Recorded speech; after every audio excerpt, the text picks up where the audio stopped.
I think when you first arrive in the east, I think one of the things that you immediately notice is how many motorcycles there are. And this one here I just took a picture of. It's 100cc. That's the most common bike that you can get. This.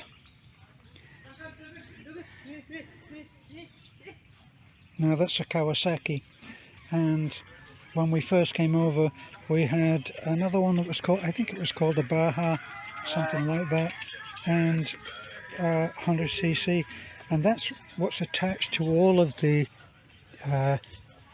tricycles.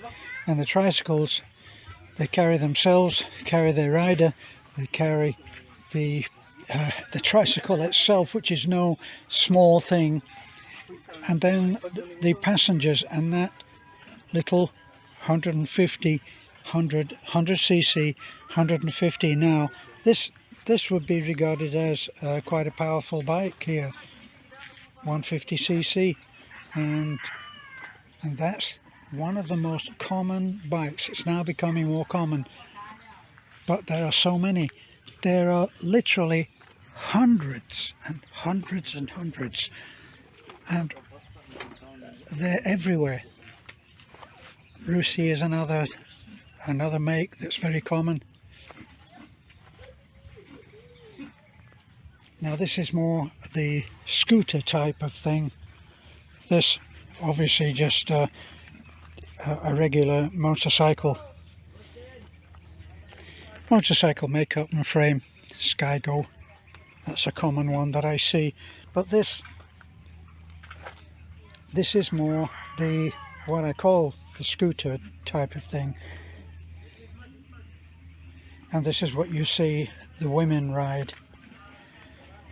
And the thing about this is that it seems that it's very easy to put your feet on the ground, because if you really need to, you can go in between there. Look, they carry children there, small children hold on to this, and they do that. And that's one of the things about the Philippine culture in particular, is that children are accustomed to riding on bikes from the impossibly early age. They can be doing that. They can be riding on a bike, they can be riding on the gas tank of a bike. So the rider being here, and the child would be on the gas tank, and then would hold on to the handlebars. And they would do that, I know it sounds impossible, they would do that from the time that they're able to sit up. They would be there. Of course they'd be surrounded by the arms of the rider, but for any foreigner coming over, the sight of 4 or 5 people on a bike is just impossible. But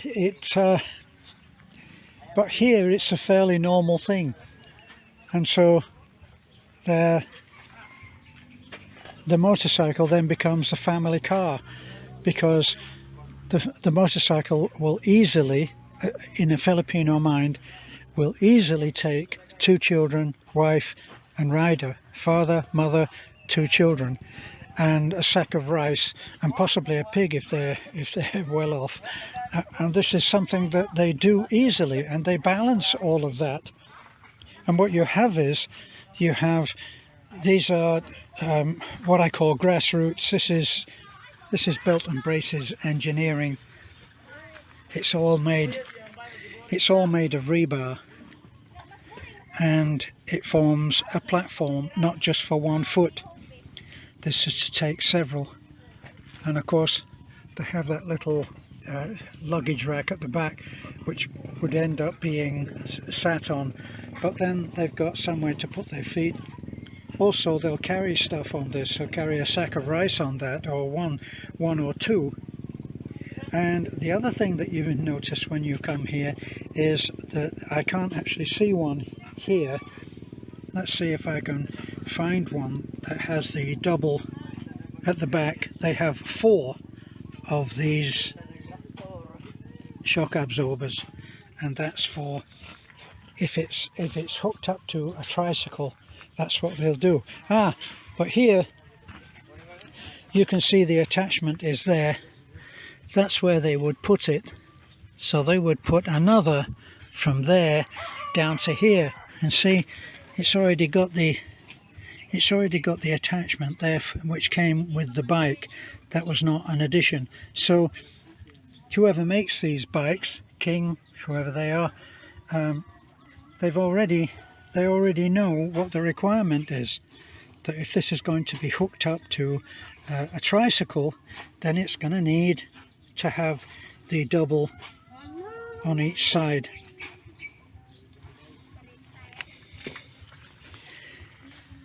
And that engine will do an impossible job.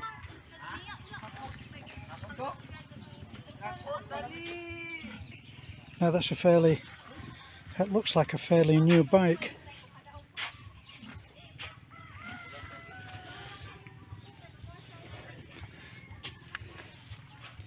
Now I would estimate that in Taliban alone there are, and Taliban is a small town with one set of traffic lights, and it's right on the coast, of course. It's a port, but it's actually a very small place, and I would estimate, I'd make a guess and say that there are, let me see, how many bike dealerships are there, places that earn their living just from selling bikes, motorcycles, and that's their business. And they have a different way of selling here. It's not exactly high pressure. You can go in and you can get a bike fairly easily, as long as you live where you live, or you live where you say you live. They'll make an inquiry which passes for a credit check here in the Philippines, and you'll be able to take a bike away fairly quickly. I think more or less on your word, not whether you say that you have a job.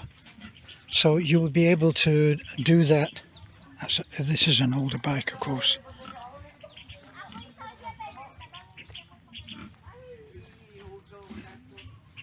But the bike is a way of life. And if you look at any of those places like Thailand, and you will see that there are literally thousands of bikes on the road at any given time. And Filipinos grow up with that. Children go up with it, and how it ends up is that the person who begins to ride a bike has already been riding that bike for all of his life, as I say, from being able to sit up as a babe, and he will have been sitting on the gas tank of his father's bike, of his family bike, and he will be quite used to balancing that. It will be second nature to him. And then when he starts riding, it will be at the age of about maybe 8 or 10. Yes, believe it, children 8 or 10 will be riding on the road. Now if necessity forces them, they will have a bike, and they will be in many cases the man of the house, and they will take everybody wherever they want to go. License is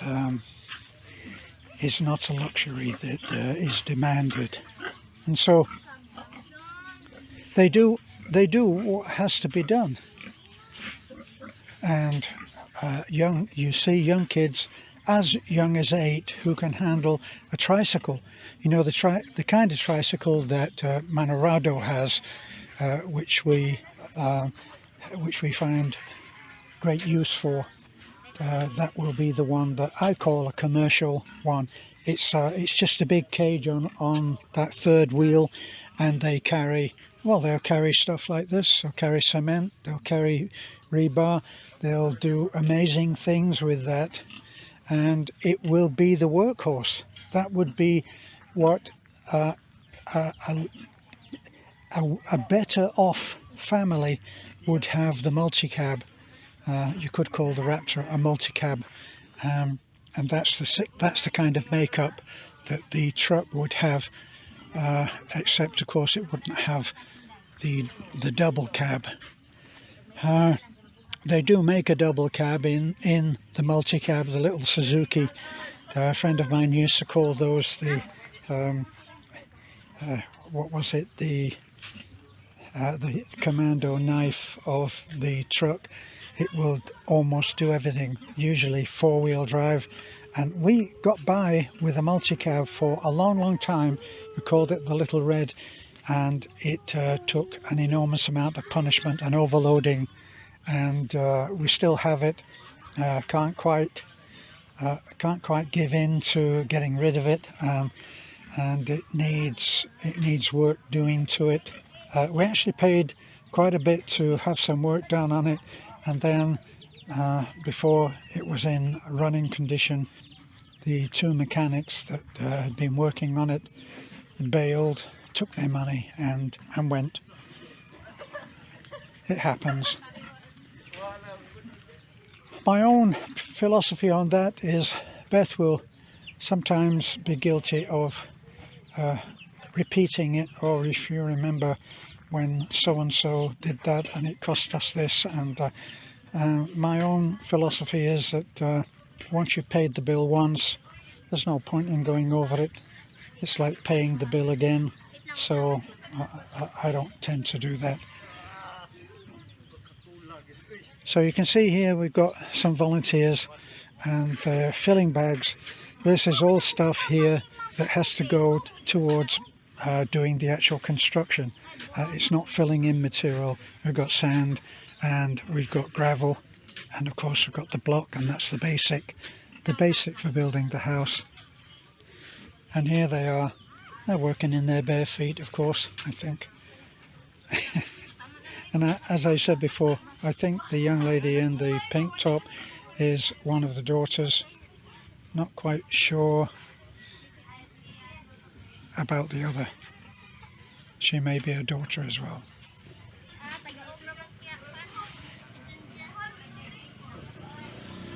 And there we go. Perfect example. Look. 4.